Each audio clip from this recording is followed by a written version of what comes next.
Assalamualaikum warahmatullahi wabarakatuh. Kembali lagi bersama dengan Ane, Resolve XD. Oke, pada pembahasan kali ini, Ane bakal mencoba membahas mengenai expression dalam DaVinci Resolve. Nah, expression itu apa sih sebenarnya?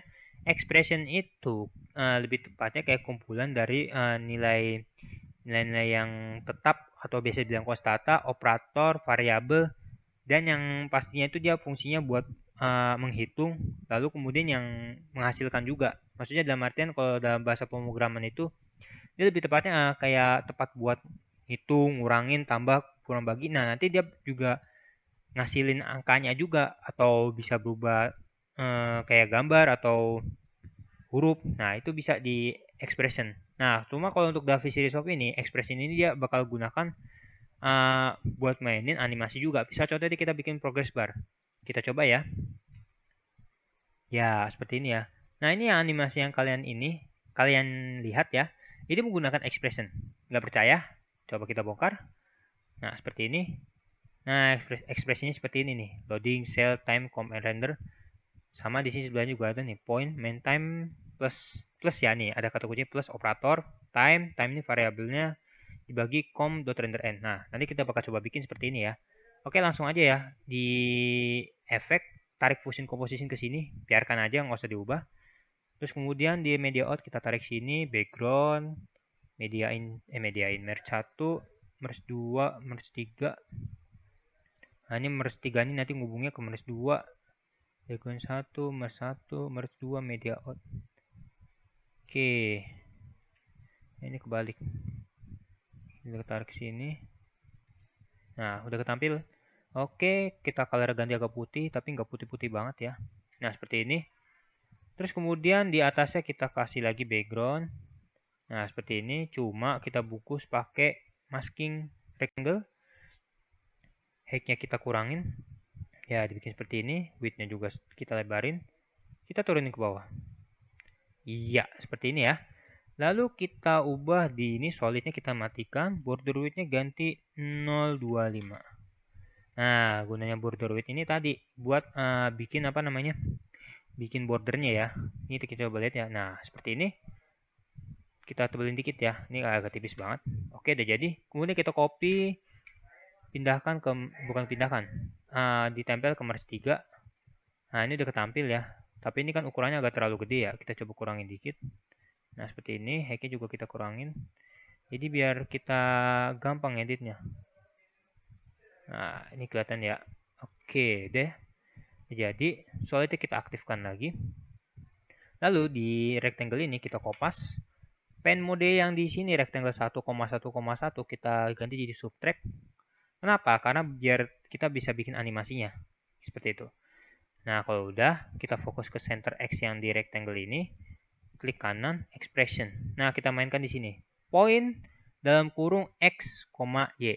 X itu nilai X-nya. Nah, nilai X-nya yang tadi nih, yang kita ubah nih. Misalnya contoh kita ubah jadi 0,3 ya. Nilai X itu yang horizontal, nilai Y itu vertikal. Nah, kalau Y itu vertikal ya. Y itu berarti misalnya contoh kita ganti 8 ya.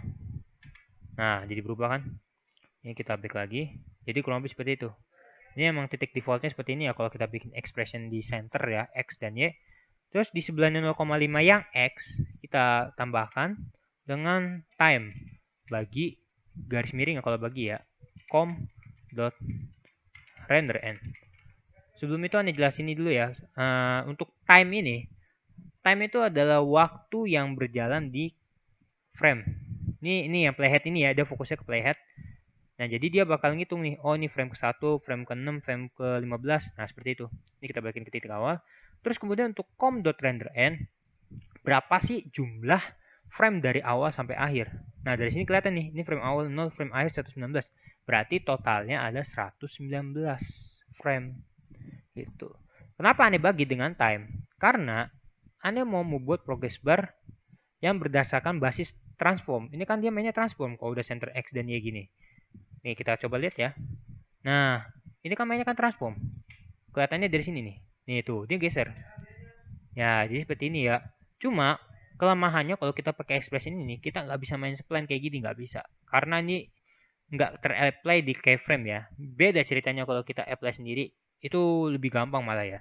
Tapi ya, aneh kasih tahu, penggunaan expression ini bakal nantinya mempermudah kalian kalau misalnya kalian butuh semua objek itu dimainkan dalam satu expression. Itu enak banget bener, serius. Pertama-tamanya emang susah kalau belajar expression, tapi kalau begitu kalian udah nguasain, itu kalian mau bikin objek apa aja yang bergantung sama expression itu nggak makan waktu banyak gitu. Itu untungnya menggunakan expression atau benefitnya ya. Biasanya kita bikin keyframe kan ya, keyframe sini satu, ini terus spline ya kan. Emang sih kelihatannya halus, cuma kan lumayan time consuming ya, memakan waktu juga. Tapi kalau bikin kayak kode gini, selagi kita ngerti ekspresi yang kita gunakan, ya wes bakal jadi seperti ini. Gitu. Oke lanjut aja ya. Nah itu tadi fungsinya ya, com.renderN ini untuk menghitung frame awal sampai frame akhir itu total berapa. Time itu fokus ke frame berapa sih sekarang gitu, lebih tepatnya. Oke. Nah sekarang kita mau masukin tulisan ya. Sebelahnya kita masukin teks. Oke seperti ini. Lalu di teksnya kita tulis 0. Nah itu kan warna putih ya, kelihatan kita jadiin hitam.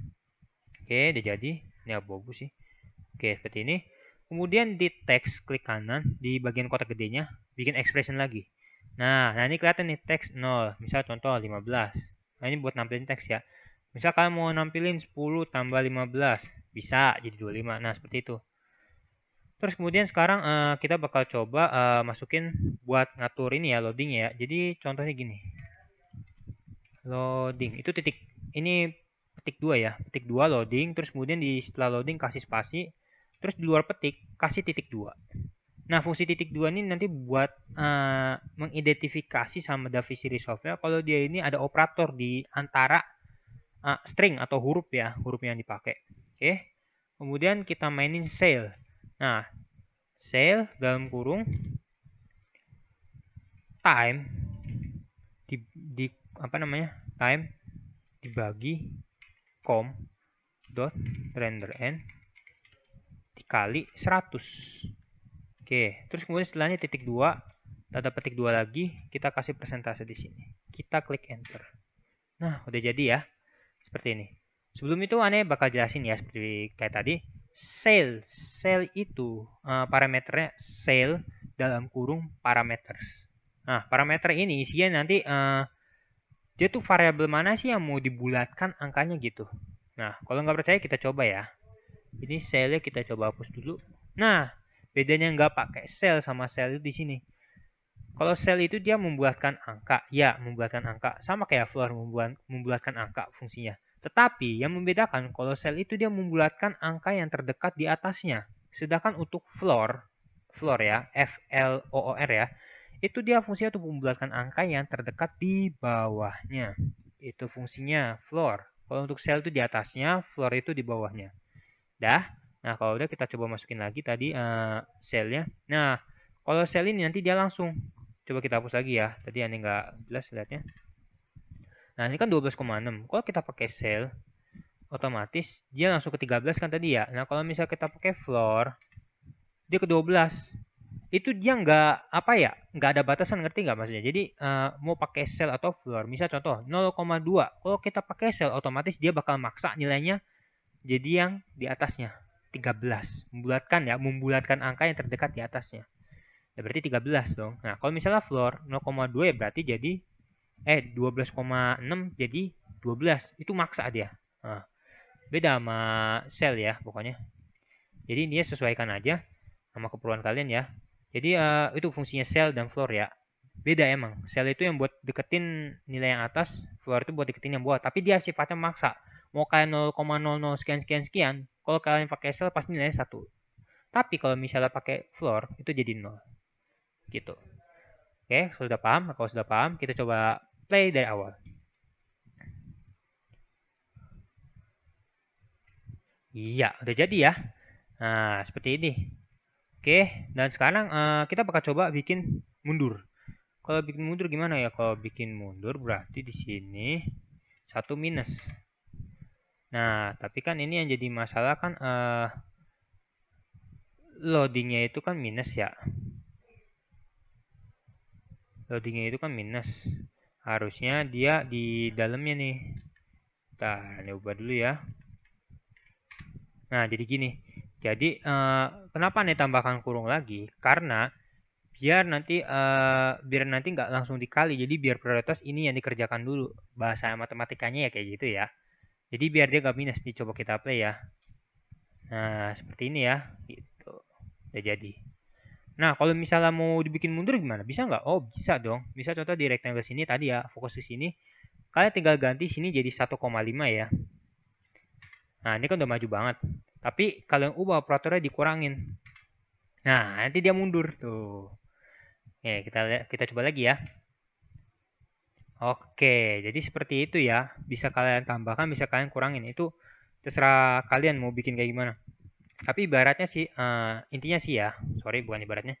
Intinya sih, untuk Express ini sebenarnya tingkat kesulitannya nggak begitu susah banget. Yang bikin susah itu nanti nih di penulisannya ya. Karena apa? Karena penulisannya bersifat sensitif dengan huruf besar atau kecil. Di mana kalau misalnya aneh input time huruf gede nih ya, huruf gede kayak gini. Nah, error. Ini error ya. Ini merah ini bukan karena error karena nodenya, tapi error karena salah penulisan ya. Nah, kita ubah ke time biasa. Tuh, jadi dibalik lagi kan.